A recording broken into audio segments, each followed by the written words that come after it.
Quando a batida no coro do tambor respondeu à primeira estrofe da cantoria, veio vindo de dentro a vibração, sangue pulsando e a certeza de que havia ali identidade.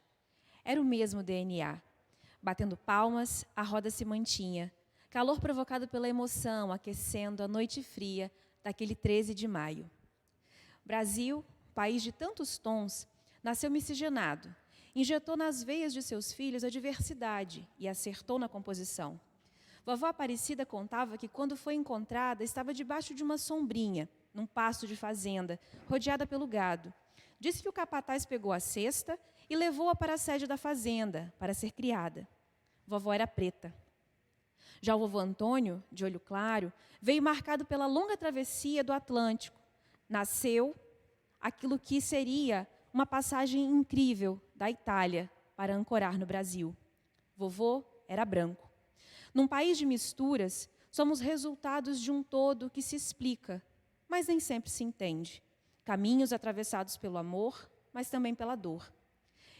Em 1888, naquele 13 de maio, a notícia era de que a escravidão deixaria de existir. No entanto, 133 anos mais tarde, a quantas correntes estamos presos? Os grilhões da antiga e moderna escravidão ainda impedem homens e mulheres de serem definitivamente livres. E pelas amarras de outrora, há danos a serem reparados. Havia espécie diferente de alegria naquele momento. Cheguei e reverenciei o templo, a simbologia que carrega, e aguardei, paciente, o início da reza. O som do tambor rompeu o silêncio concretado das paredes daquela igreja e se fizeram preces em festa, com cores, danças, flores, orações assuntas aos céus. As compensações legais arquitetadas para tentar minimizar os impactos da violência racial não são suficientes para recompor, refazer a história. Entretanto, possuem a nobre missão de demonstrar que há o reconhecimento a quem verteu sangue injustamente para suprir os caprichos de uma sociedade cuja época lhes permitia tal comportamento. Embora haja, nesse texto, o desejo de manter no passado o preconceito, como se fosse exatamente ao tempo que estivesse entrelaçado, é pesaroso admitir que não. Notar no agora a invasão da ignorância, a mesma foice mutiladora, capaz de aleijar homens e sonhos. Por volta do meio-dia, sol quente, na rua estreita de paralelepípedos, avistei-os, uns 20 ou 30, cantando com voz forte, vestidos de branco e com espécie de estacas nas mãos. Vinham subindo a ladeira. Pararam em filas, uns em frente aos outros. Ergueram os pedaços de madeira e iniciaram o que me pareceu ser uma dança. Só mais tarde viria entender que era um encontro de jornaleiros, batendo suas flechas, rendendo homenagens a São Sebastião. Existe uma lacuna na compreensão da diversidade, do que é plural, sobretudo quando observadas em pessoas circunscritas num mesmo espaço geográfico, caracterizada por costumes, hábitos sociais ou crenças que naturalmente variam de uma pessoa para outra. No meio do caminho da diversidade tem uma pedra, a intolerância, difícil de ser removida, porque sua base está calcada no individualismo, cuja plataforma é o desrespeito. Covardia é não se permitir a reflexão, seguindo, sem freios, o discurso cego do ódio, sem a compreensão demandada pela pluralidade que cerca o ser humano. Tendo votado em si mesmo, o homem elegeu-se dono da verdade, cujo poder, emanado de si para si, é deter a capacidade de dizer sobre o que é certo ou errado, e assim julgar e condenar aquilo que, sendo diferente, afeta suas mais profundas inseguranças. A fortaleza invisível que impede o pensar também se ergue em muros altos, distanciando o homem de sua própria identidade. A gente se ajuntou no terreiro, porque era dia de festa. Tinha uma fogueira grande, não dava para chegar tão perto por causa do calor. Só os tambores estavam mais próximos do fogo, para esticar o couro. Naquela noite, estávamos todos em Monte Alegre, e foi quando vi os caxambus juntos pela primeira vez. Era uma roda densa, animada, cheia de vida. Ali, batendo palmas, ficava olhando, enfeitiçada, até que me chamaram para entrar na roda, no meio dela, e dançar. Não sei explicar, mas a sensação era de liberdade, como se ali, durante aquele movimento, repetido por centenas de anos, o 13 de maio fizesse sentido. Ali, na roda de Caxambu, experimentei o verdadeiro significado da liberdade.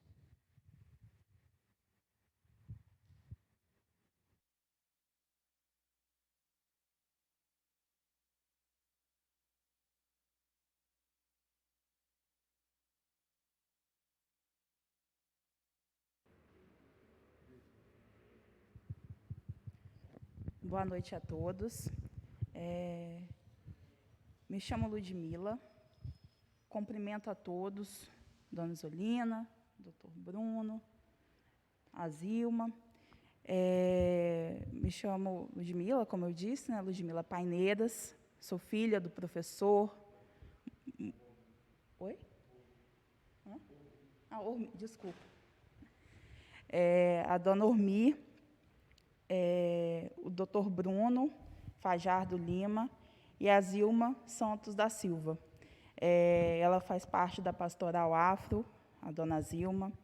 O Dr. Bruno Fajardo, advogado e mestre de capoeira, também vice-presidente da Associação de Folclore de Cachoeiro, né? E a dona Ormi, do Barte e Flecha do Zumbi, não é isso? Cumprimento, né, a todos. A gente vai falar hoje sobre o dia 13 de maio, que não temos muito a comemorar, e sim a lutar, uma vez que, infelizmente, foi apenas a movimentação naquela felicidade do dia 13 de maio, onde os negros supostamente estariam libertos. Embora já havia uma movimentação, né, desde 1850 no Brasil, a Lei Eusébio de Queiroz, que proibia o transporte de negros para o Brasil. Depois nós tivemos a Lei do Ventre Livre, em 1871, até que nós galgamos com a princesa Isabel, assinando a Lei Áurea, em 13 de maio de 1888. 133 anos depois, a gente continua lutando bravamente, todos os dias, para que nós possamos ter essa liberdade que nos fora prometido. Eu gostaria de perguntar para o Dr. Bruno sobre o movimento, né, folclórico aqui em Cachoeiro. O doutor acompanhou de perto e acompanha de perto como que nós ascendemos, né? Hoje nós podemos falar com tranquilidade sobre os grupos de Caxambu, é conhecido, o Bate Flecha é conhecido, o jongo. E como que foi isso, da parte folclórica, essa ascensão? Como que o doutor acompanhou esse crescimento? Boa noite, né? Eu agradeço a oportunidade de estar presente. Peço licença aos mais velhos para falar, tá? E respondendo a pergunta, esses movimentos eles sempre existiram, né? É importante frisar que hoje é a noite do Caxambu. 133 anos atrás foi que essa cultura nasceu com o festejo da assinatura da Lei Áurea.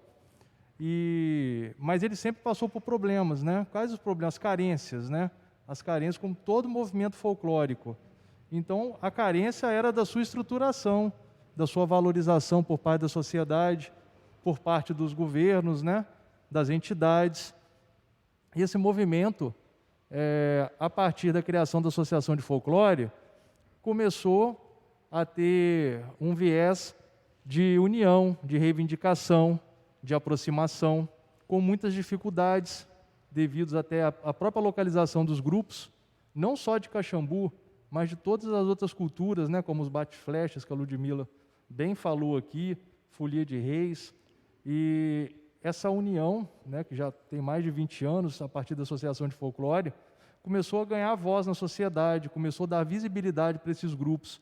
E essa estruturação começou a ser olhada pelos governos que começaram a incentivar.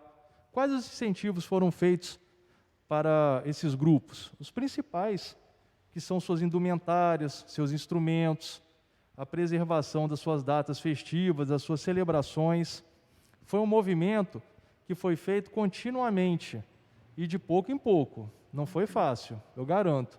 Dona Ormi está aqui presente, do Caxambu Alegria de Viver, pertence à família Caetano, é uma também das incentivadoras desse movimento, viveu toda a experiência do Caxambu, pois aprendeu desde novinha, desde criança, e viu essa mudança no trato com as culturas, com a visibilidade que foi dada pela sociedade, né, através de investimentos, de políticas públicas, de valorização, de fortalecimento.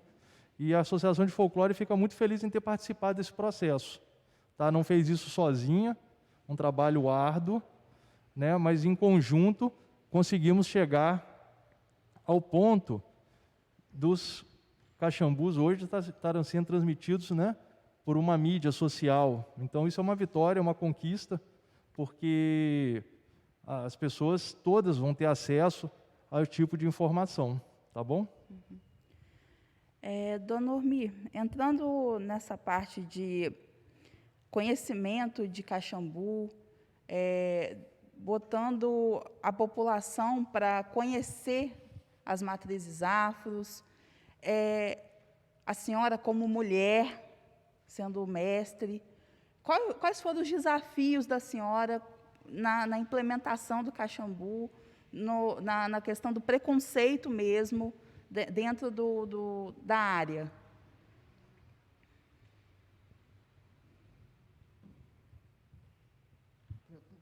A pessoa que tem compreensão, assim, como é que fala? Preconceito, eu não ligo desse ter, porque eu nasci no grupo de capoeira, de Caxambu. Nasci no grupo de Caxambu, que meu avô, ele, quando veio da Serra, ele já veio de lá, ele e minha avó, com esse plano de fazer ali, o Caxambu. Então, a gente nasceu, criamos ali, no grupo de Caxambu, mas a gente não podia dançar com eles, não, porque eles eram tudo mais de idade, então nós fazíamos a nossa rodinha. De 7 anos para cima, a gente estava batendo lá, a gente estava dançando aqui. E eles dançando lá. As mães mandavam dormir, a gente estava gostando, então a gente ficava lá, dançando, até dar o sono para ir embora. Mas eu não ligo desse negócio, não. Se vocês quiserem rir de mim, fazer qualquer coisa, mesmo que nada. Porque se eles tiverem com preconceito de mim, às vezes ele cai na cama fica doente, precisa de um sangue, eu vou lá, se meu sangue servir, serve para ele. É isso que eu tenho que falar. Obrigada, dona Ormi. Agora, perguntando aqui para a Zilma, na questão religiosa, ela é da Pastoral Afro, né, da Consolação, da Paróquia Consolação de Cachoeira de Itapemirim. E como foi, Zilma, a implementação da pastoral dentro da Igreja Católica, né, que a gente sabe que tem um pouco de resistência em referente a, quando a gente vai falar de afro, porque liga diretamente a outras religiões da matriz afro. Houve preconceito, não houve? Como que foi a implementação disso na Igreja Católica? A missa afro ela surgiu a partir do Congresso Missionário Latino-Americano, que aconteceu aqui na Diocese de Cachoeiro, e, a partir daí, nós vimos a necessidade de nos organizarmos para realizar essa missa, né? A primeira missa presidida na Diocese foi pelo Padre Rufino, ele vinha da África, né? E o seu testemunho nos ajudou a trazer presente essa missa na nossa diocese. Preconceito, dificuldade, a gente sempre encontra, até mesmo em relação a aquelas pessoas que não conhecem a raiz da missa, né? Nós não fazemos, não temos rito diferente, nós seguimos o rito da liturgia, né? Só que o diferencial é o canto e a dança presente na missa. Na Consolação, nós não tivemos dificuldade nenhuma em relação a ter essa missa. Nós fomos bem acolhidos, o padre, na época, nos ajudou nesse sentido. Todos os padres da Consolação, sempre que tínhamos a missa, eles se faziam presentes, nos ajudavam na organização. Então, assim, o apoio, enquanto paróquia, nós sempre tivemos. A dificuldade para penetrar em outras paróquias, aí é que foi um pouco mais lento, né? Mas, aos poucos, a gente vai conseguindo penetrar nas outras paróquias, nos outros lugares, para as pessoas conhecerem, de fato, o que é a nossa missa, como ela é, o que nós fazemos. A única coisa diferente que tem é o canto e a dança, mais nada. Ainda nesse viés de religiosidade, como que você vê a participação das pessoas na missa? Você observa que talvez elas esperam uma coisa e sai totalmente revigorado, vendo que é de outra forma?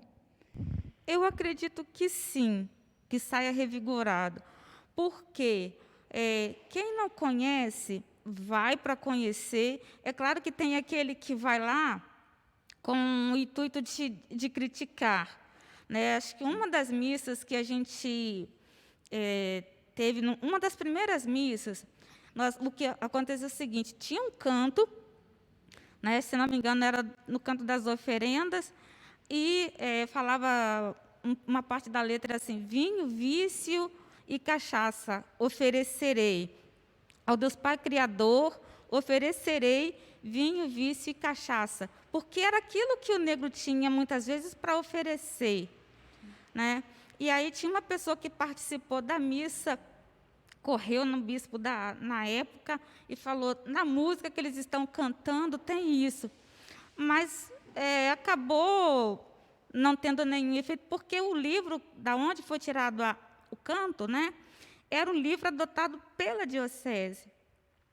Mas, assim, em outro sentido de preconceito, enfrentar dificuldade, isso a gente vai vencendo aos poucos, porque a nossa história é de luta, né? Você enfrentar preconceito, você enfrenta no dia a dia. A nossa luta, ela é diária, para que a gente possa vencer, e até mesmo o negro, em relação a ele próprio, de não conhecer a sua raiz, de não conhecer a sua identidade, ele tem preconceito. Tem. Não vamos negar e dizer que o negro não é preconceituoso, porque em relação a algumas coisas ele tem. Pelo fato de não conhecer a sua raiz, de não conhecer a sua etnia, de onde ele veio, qual é a sua origem, né, de qual povo ele pode descender, né? Então, quando vai conhecendo aos poucos, e isso na missa, a gente sempre coloca, vai aos poucos minimizando a questão do preconceito. Uma coisa que a gente sempre tinha, o professor Paineiras, ele sempre fazia a introdução da missa, e ele fazia esse contexto, ligando o religioso com o social, né, nas nossas missas, e isso fazia as pessoas pensarem. Sim, é até complicado você tentar falar do Paineiras, que você citou aí agora, que meu pai, né, me deram essa incumbência de falar representando, de uma certa forma, ele. Doutor Bruno, precisei fazer essa observação, né? Eu queria saber do senhor sobre a lei Mestre João Inácio, né? Que foi a lei aqui municipal que instituiu a possibilidade de se fazer memória viva das pessoas e virar patrimônio, né? Como que funciona a lei? Como que você pode, se você tem alguma parte cultural, uma pessoa física pode virar patrimônio? Ele pode receber o auxílio? Sim, essa lei foi criada, salvo engano, no ano de 2001, foi, né, 2002, assim, exatamente, e ficou engavetada durante muitos anos, sem utilização. Ela ficou, a lei promulgada, né, e ficou sem utilização. A partir de governos aqui municipais, começaram a executar essa lei. E o que ela diz, essa lei? E é até hoje, né? E qual é a dinâmica da lei? Valorizar personalidades da cultura popular da cidade. Tem alguns requisitos que ela exige, né? Requisitos de idade, de tempo no folguedo em que vai ser protegido, atividade, né? Que esteja em atividade, né? A pessoa, às vezes, o mestre de alguma cultura dessa, de alguma cultura folclórica, às vezes ele está inativo, ele fica um tempo parado, então tem que ter um período mínimo para ele ser reconhecido e uma idade mínima também, e aí também a parte de mérito, né? O que ele fez, né? Fez muitas atividades, e também é fundamental a transmissão do conhecimento. E esses são os requisitos para que se constitua nessa pessoa, seja reconhecida como um patrimônio vivo. É uma lei, do ponto de vista da Associação de Folclore, vanguardista, porque ela preserva, salvaguarda, né, que nós gostamos de usar esse termo, que ele é mais técnico, as pessoas que mantêm a cultura popular da cidade. Elas representam a cidade nos seus traços identitários. Elas recebem um valor anual para que se mantenham e continuem a sua atividade, porque essa questão financeira é uma dificuldade muito grande para os grupos culturais, tá certo? E Cachoeiro vem reconhecendo e valorizando e dando mérito a diversos mestres da cultura popular. Tá? Hoje eu não sei quantos mestres estão inscritos, mas são mais de 20 mestres inscritos, e isso fomenta aí a atividade deles durante o ano, faz preservar, salvaguardar as datas sagradas. Por exemplo, a Folia de Reis tem as datas festivas deles, no Natal, no período do Natal, né? O Caxambu tem o 13 de maio, que nós estamos comemorando hoje. Nós temos salvaguardado aqui todos os caxambus de Cachoeiro, todos eles possuem mestras. A gente estava falando de preconceito agora, né, dona Ormi? De enfrentar o preconceito, e é curioso, Ludmila, você observar que os caxambus de Cachoeiro, eles possuem mestras, mulheres que coordenam, né? Nós temos hoje a saudade imensa da dona Canuta, que não está aqui presente, mas ela vai estar sempre nos nossos corações, né? Mas a família dela está presente aqui, e ela conhece a missão da família Caetano, que é preservar esse caxambu, continuar. E são mulheres fortes, né? Mulheres que enfrentam os desafios, as adversidades da vida com positividade, né? Com música, com alegria, com cultura. E a Lei João Inácio visa preservar isso tudo. Essa lei tem um fundamento, né, de organismos internacionais que, teoricamente, denominam como tesouro humano. São pessoas que são detentoras de conhecimentos necessários para que toda a sociedade se identifique, né, com o seu traço cultural, com a sua história. Isso tudo é carregado pelos membros da cultura popular, tá certo? Então, a Lei João Inácio é isso daí. O Cachoeiro de Itapemirim dá de parabéns por essa coragem, né, de valorizar e preservar e estimular todos esses mestres daí que participam desse programa. E sobre a Lei Aldir Blanc, qual é a diferença de um para outro? Também como que faz para se encaixar? Quais são os requisitos para que possa se utilizar também dessa lei? Só para... Eu acabei esquecendo de dizer que sobre a Lei João Inácio, que ela é uma lei que é vitalícia, tá bom? A pessoa não recebe esse valor um ano só, isso é fundamental, por isso que ela é salvaguarda. Uma vez reconhecido, a pessoa recebe o título de patrimônio vivo, né? E fica, enquanto ela estiver viva, recebendo esse benefício. A Lei Aldir Blanc também, para nós, é uma lei de salvaguarda para a cultura popular. Ela é uma lei ampla, né? Ela visa preservar todas as atividades culturais, não só da cultura popular. O teatro, a música, os bonecos, né? Os bonecos de cera, todas as atividades culturais regionais, às vezes uma atividade cultural que tem só numa parte do Brasil, só num estado ou só numa cidade, ela visa preservar todas essas atividades, né? É uma lei transitória que prevê um pagamento, né, para esses grupos culturais, ou pessoas, ou artistas individuais, e esses artistas têm que fazer uma contraprestação, que é fazer atividades aí gratuitas para a sociedade, né? Ou oficinas, ou formações, para dar continuidade e fomentar o cenário cultural, e para que ela foi feita especificamente para esse período de pandemia, né? Uma das autoras da lei foi a Benedita da Silva, uma mulher também negra, corajosa, que viu no setor cultural uma fragilidade no período de pandemia, em que os artistas ficaram sem público, todo mundo em casa, eles não tiveram, né, como ter recursos para se manter. Então, elas também visam a preservação do pessoal do teatro, da iluminação, a gente às vezes nem sabe que tem, mas no teatro tem a sonorização, tem um pessoal que mexe com a técnica, com o cenário, todas as pessoas são albergadas aí pela lei Aldir Blanc. E ela foi muito bem executada aqui pelo município de Cachoeiro de Itapemirim. Esse recurso chegou a diversos artistas de diversos segmentos, principalmente da cultura popular, que mesmo recebendo a Lei João Inácio, ela também teve acesso a esses recursos, né, da forma como foi aplicado, e isso foi muito importante nesse momento aí de pandemia, de afastamento, de carência de recursos, até de alimentos, né, para diversos segmentos culturais. Dona Urmi, pegando nesse gancho aí da pandemia, recebimento de verba, pessoas idosas que participam da roda, como que ficou na pandemia a cultura? Como que ficou a roda? Como ficou? Ficou parada, né? Porque depois que Canutinha morreu, nós não fizemos mais. Ela morreu num mês. No outro mês, logo veio essa pandemia. Então, a gente não está fazendo roda. A gente vai esperar, né? Até essa doença baixar. Porque cada vez que passa, está vindo mais.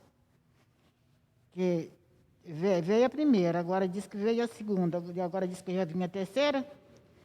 Falei, não sei quando que isso vai parar, mas Deus vai ajudar que um dia nós vamos fazer, se Deus quiser. O dia que puder, a gente vai fazer a roda, se Deus quiser. Eu falei mesmo que graças a Deus, Deus está dando saúde para a gente, então a gente vai levar a vida igual era, se Deus quiser. Tá bom? Certo. Doutor Bruno, já voltando um pouquinho na questão das leis e nos benefícios culturais, né? Tem ideia, mais ou menos, de quantos segmentos culturais conseguiram se beneficiar desse período aí de pandemia com as referidas leis? Olha, então, a Lei Aldir Blanc é uma lei transitória, ela foi para esse período, né? Ela tem início e tem fim, mas eu tenho a informação, o número específico, eu não tenho esse dado agora, mas eu tenho um dado fornecido pela Secretaria de Cultura de Cachoeiro, que Cachoeiro de Itapemirim, a cultura popular, foi uma das que mais se cadastrou no Estado, né? Porque essa lei, uma das etapas dela, era o cadastramento cultural, uma importante ferramenta que vai ser usada posteriormente para fins estatísticos, né, da cultura popular aqui da nossa região, do Estado todo, foi feito assim no Estado todo. E Cachoeiro foi uma das cidades que mais cadastrou mestres ou brincantes, né? Nem todos os praticantes de cultura popular são mestres, tem alguns participantes, não tem essa exigência, né? Então, isso é uma vitória aí para a Secretaria, que está implementando as políticas, né, necessárias, é uma lei federal, mas que é aplicada pelo município, e por toda a comunidade, né, cultural, que está enganjada nessa parte legal, né? Então, a gente estão disponíveis, né? Então, está havendo aí uma sintonia muito grande desses dois entes, município e entidades culturais. E a Associação de Folclore, dentro da sua possibilidade, também participa desse processo, ligando, né, a Prefeitura, a Secretaria de Cultura, que já tem um certo know-how, né, aos mestres, né, aos brincantes, aos grupos, às atividades. E como que funciona a associação de folclore? Quem pode participar? Tem algum requisito que deve ser cumprido? Que queira colaborar, que queira ajudar? A Associação de Folclore está de braços abertos, né, para que as pessoas participem. É necessário, inicialmente, que você seja membro de algum grupo folclórico da cidade. É importante que você pertença a alguma atividade dessas e se cadastre, tá bom? Mas ela aceita voluntários também, para que a gente implemente um trabalho. É muito difícil, é uma organização não governamental, né, que conta aí com apoios aí, de governos e de entidades, né, privadas também, para que ela execute as suas funções, né, e as suas proteções legais. Nem sempre é fácil, mas tendo esses requisitos aí, boa vontade, amor, otimismo, a gente está de braços abertos para receber as pessoas que queiram participar e conhecer um pouco mais aí do folclore, da cultura popular da nossa região, que é bastante diversa, tá? A gente tem uma diversidade enorme aqui na Missa Afro. A gente vê isso daí, né, que vários grupos participam, também é um elemento muito positivo para nós da cultura popular. E a gente fica muito feliz aí com essa participação, com essa integração, porque não é uma pessoa fazendo, né? É um grupo todo distribuindo responsabilidades para a gente concluir aí esse trabalho de preservação e manutenção dos grupos folclóricos da nossa região. Zilma, você poderia me falar também como que funciona a questão de participar da pastoral afro, das missas? Da pastoral, como o doutor Bruno disse, basta ter boa vontade e querer participar. A gente não é um grupo fechado só aos negros. Se você vê as nossas missas, né, tem a participação de negros, brancos, todo mundo participa dessa missa. Então, mas só basta procurar na sua paróquia ou na sua comunidade, se tem alguém que você conheça ou que você tenha interesse de participar da pastoral, né? Infelizmente, também por conta da pandemia, as nossas missas estão paradas, né? A gente não tem realizado nenhum encontro. O grande sonho da pastoral é poder realizar um encontro aonde a gente possa conhecer a nossa identidade, saber da nossa cultura, da nossa raiz, da onde vieram os negros de Cachoeiro, aonde estão, como estão, de onde vieram, né?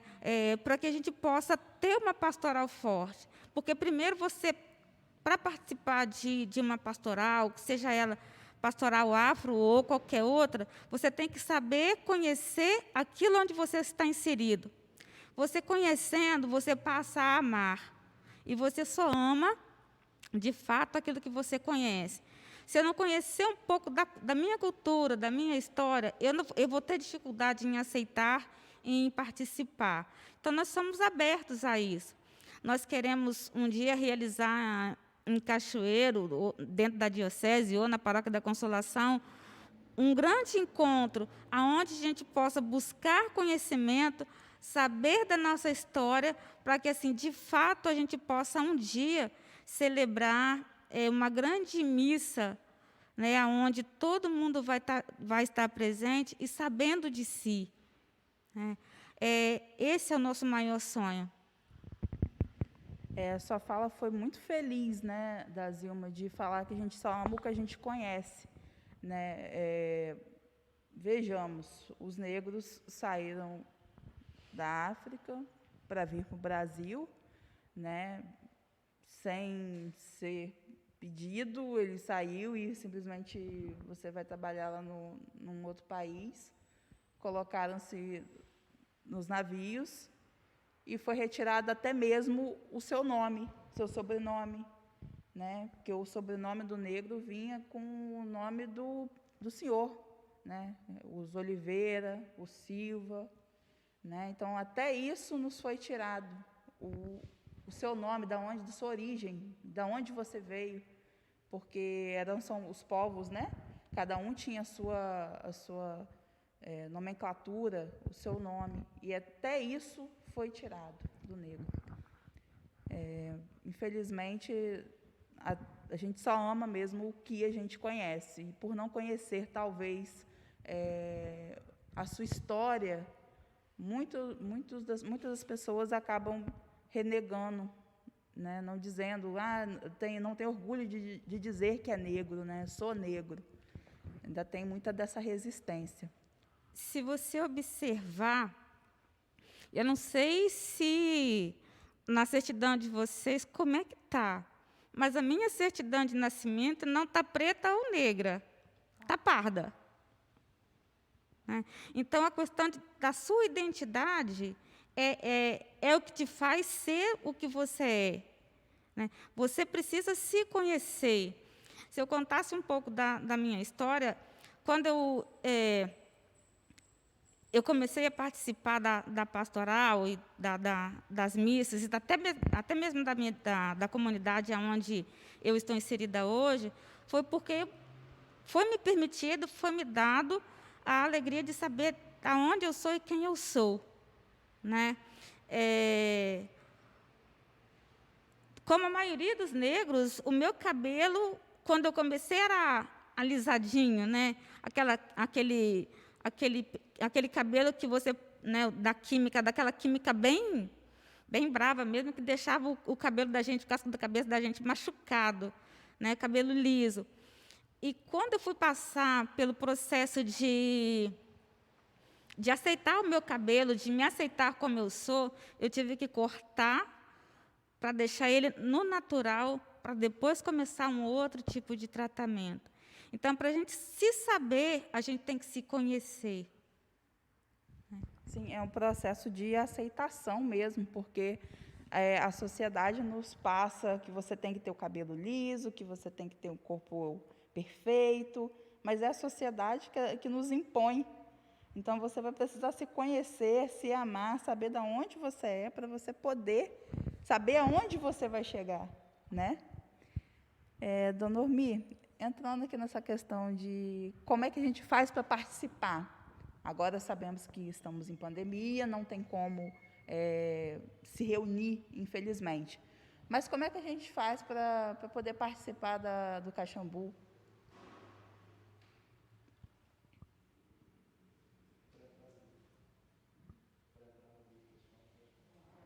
É isso, para entrar no grupo.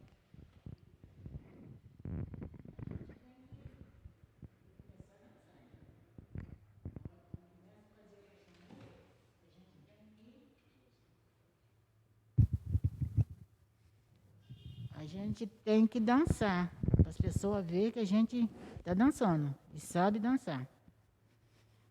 Aí, depois, a gente vai indo, depois que a gente dança até agora, eu não sei, assim, com quantos anos que pode entrar no grupo, assim, para receber. Mas para dançar, pode qualquer um entrar. E lá na roça, onde a gente mora, tem muita gente que dança. Mas eles dançam só naquela horinha, depois eles não querem dançar mais. Eles largam para lá e só quando a gente chama, eles vão. Agora, se não for chamar, não vai, não. Mas então não tem nenhum tipo de restrição. Qualquer pessoa na roda pode entrar. Qualquer pessoa. Se souber dançar, a gente chama. Se não sabe, a gente leva a pessoa para lá. E, estou com vergonha. Não fica com vergonha, não. Eu mesmo faço isso com as pessoas. Nós fazemos lá, né? A gente pega a pessoa, não quer largar a gente, então a gente dança ali junto com a pessoa. A pessoa sapateia para lá, sapateia para cá, a gente está ali junto, aí depois a gente para outra entrar. Entendi, dona Ormi. A gente não tem vergonha disso, não. A gente Eu não ajuda posso- as pessoas para poder entrar no grupo. Porque tem várias pessoas que entrou no grupo. Ainda mais que as pessoas lá da Serra. Eles são apaixonados pelo grupo Caxambu. Eles são italianos. Nossa, mãe, eles falaram que não vai perder nenhum. Todo lugar que a gente vai, eles estão juntos.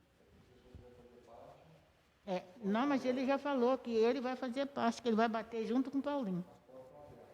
A porta está aberta para qualquer pessoa que quiser entrar, pode entrar. Assim, pessoa boa, né? Porque pessoa ruim a gente não vai querer. Tem que ser gente boa. Mas o ruim pode mudar e ficar bom, né? Mas o ruim pode ficar bom e mudar, pode mudar, né? Tá bom aí, se ficar.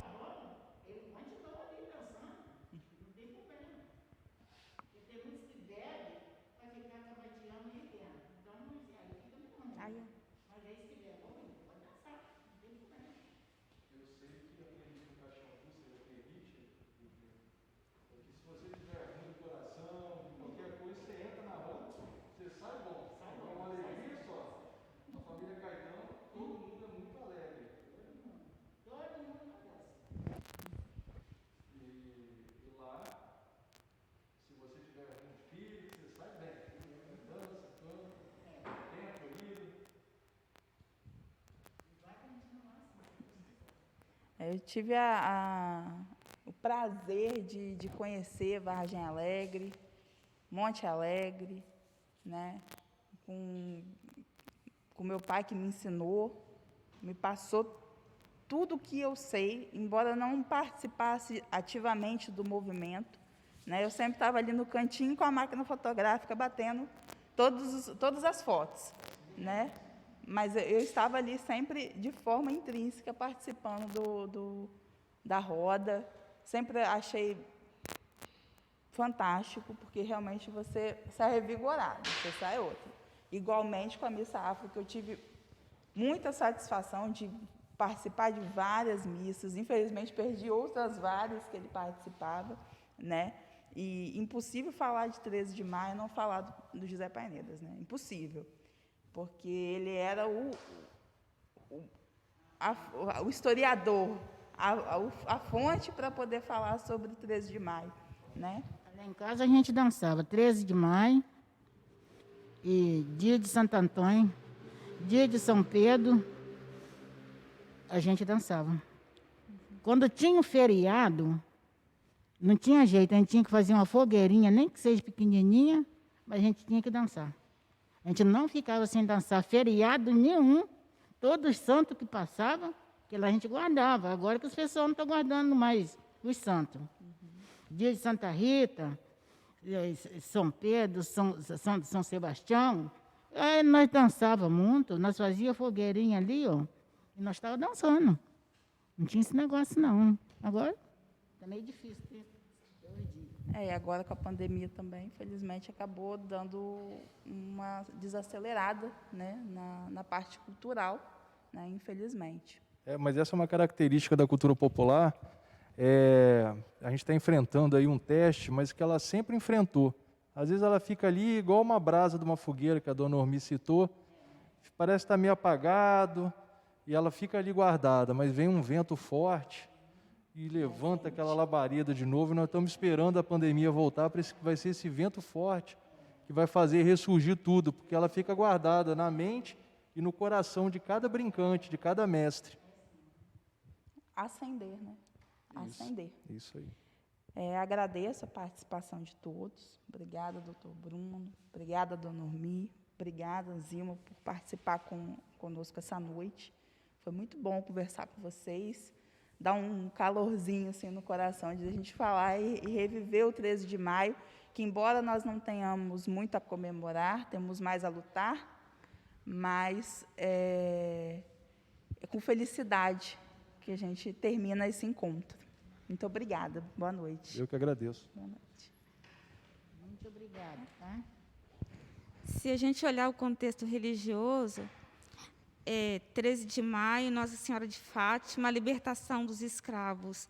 Deus nos fez todos iguais, irmãos e irmãs com o mesmo sangue, né? E Ele quer que reine a paz entre nós.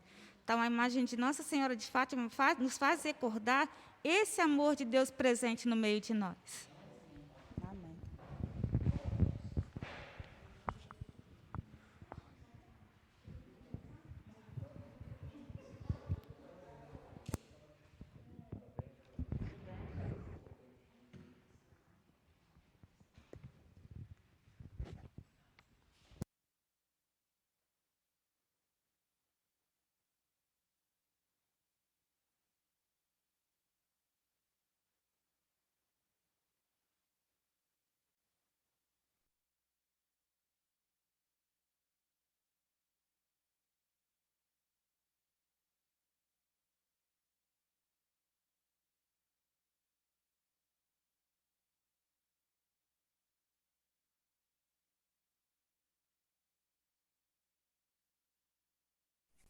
Bom dia a todos, meu nome é Maria Laurinda Dondo, nascida em Monte Alegre. Nós temos nossa festa 13 de maio, Caxambu Santa Cruz. Está fazendo muita falta para nós, todo mundo pergunta pelo Caxambu, a gente sente muita saudade, porque é a festa melhor que tem na nossa comunidade, esse Caxambu. E estamos aí, esperando que Deus possa abençoar, que essa doença passe, né? Para nós começar a nossa festa aqui em Monte Alegre. Não só em Monte Alegre, em toda comunidade. Estou louco que essa academia passa para nós fazer essa festa linda, maravilhosa na nossa comunidade. E todo mundo tá pensando nessa festa, que vai, terminando essa doença, nós vamos entrar com as nossas festas, se Deus quiser. E Deus quer, basta nós confiar. Agora eu vou cantar um música da nossa dança, que é o Caxambu Santa Cruz. A gente começa assim, a abertura do Caxambu. Pai, Filho, Espírito Santo, na hora de Deus, amém. Pai, Filho, Espírito Santo, na hora de Deus, amém. Pai, Filho, Espírito Santo, na hora de Deus, amém. Pai, Filho, Espírito Santo, na hora de Deus, amém. Oh, Pai, Filho, Espírito Santo, na hora de Deus, amém. Passei na ponte, a ponte estremeceu. Passei na ponte, a ponte estremeceu. Não sou mais de que ninguém, ninguém é mais de que eu. Não sou mais de que ninguém, ninguém é mais de que eu. Passei na ponte, a ponte estremeceu. Passei na ponte, a ponte estremeceu. Não sou mais de que ninguém, ninguém é mais de que eu. Não sou mais de que ninguém, ninguém é mais de que eu. A gente está pedindo a Deus que essa academia passe para a gente começar a fazer as festas, reunir com nossos grupos, para levar o nosso Caxambu para as outras comunidades, ver, porque tem esse Caxambu, eu acharia que é o Caxambu mais velho do Espírito Santo, que é muito falado, né? Já viajou muito, né? E eu acredito que nós vamos fazer a mesma viagem que nós fazíamos. Vamos pedir a Deus que essa doença passe e nós voltar a fazer as nossas atividades. Eu vou me embora, minha mala fica aí, meu senhor, dono do reino, toma conta dela aí. Meu senhor, dono do reino, toma conta dela aí. Eu vou me embora, minha mala fica aí. Eu vou me embora, minha mala fica aí, meu senhor, dono do reino. Toma conta dela aí, meu senhor, dono do reino, toma conta dela aí. Viva o 13 de maio! Meu nome é José Paineiras Filho, sou brasileiro, microempresário do setor gráfico, professor, advogado e jornalista. Tem aquela música, a carne mais barata do Brasil é a carne negra, e nós temos que acabar com isso. E isso é o que eu falo. O primeiro caminho é a consciência. Nós temos que entender que nós somos filhos do mesmo Deus, filhos do mesmo Adão, filhos da mesma Eva. Quem acredita na teoria teocêntrica, né? Daquela comida. Mas quem acredita na teoria evolucionista preconizada por Charles Darwin, também vai estudar e vai ver que foi lá no continente africano que surgiram as outras etnias, foi a partir da África. A mãe é uma só, seja pelas duas teorias da presença do homem na Terra, a teológica ou teocêntrica, ou a evolucionista, entendeu? A de Darwin, a África vai ser a pátria-mãe. E nós somos irmãos, nós temos que entender isso. Se a gente não respeitar pessoas de todas as etnias, não só os negros, brancos, índios, amarelos, asiáticos, enfim, se a gente não respeitar uns aos outros, a sociedade vai ser, e a natureza, né? Porque a nossa mãe natureza, temos que respeitar a nossa mãe natureza, que senão nós vamos chegar na hecatombe, vamos chegar no fim, nós mesmos iremos nos destruir, entendeu? Então eu acho que é preciso a sociedade reparar esse erro histórico.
Agradecemos o Grupo de Caxambu, Alegria de Viver, a Prefeitura Municipal de Cachoeira de Itapemirim, a Secretaria Municipal de Cultura, juntamente com a Fernanda Merchide, secretária. Agradecemos também Vargem Alegre e Monte Alegre, a 2ª subseção de Cachoeira de Itapemirim da OAB, aqui representada por mim, Ludmila Cristine de Oliveira Paineiras, advogada e membro também da Comissão de Igualdade Racial. Muito obrigado, boa noite.